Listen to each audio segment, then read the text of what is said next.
I've been working in my own company since I was 24 years old, and like people who join a corporate business or work in their own businesses from a young age, I had to make the transitions of building first a team and then what might be considered departments or divisions, and then ultimately the businesses that I'm involved in today. Along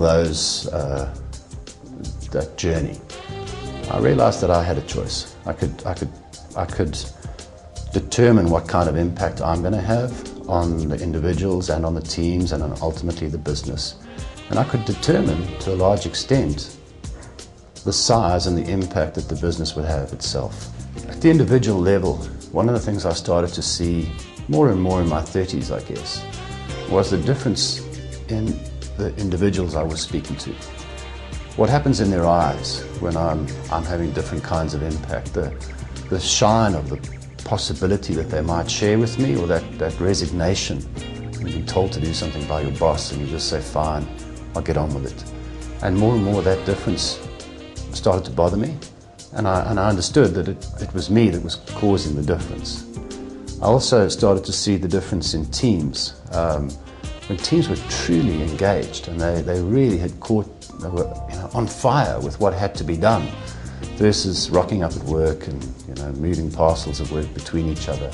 And again, I realized that it was me that was having some impact on which of those two outcomes were happening. And inside my own businesses, I could smell the difference. When you walk in and you get the smell of the place. So a management theorist used to talk about that, Samantha Grosham. He says, you can smell a place that's alive, a place that's excited, a place that really is trying to get to grips with what it needs to do that day. And that other place where nobody's looking you in the eye and people's shoulders are stooped. And I understood that it was me, in part, contributing to those two different places on the different days. One day I woke up and said I choose to try and have the better impact, to figure out at least what I could do to make people's eyes shine, to make teams exciting and energized, and to make the businesses that I was involved in anyway a place where it's exciting to go to work and where things really get done.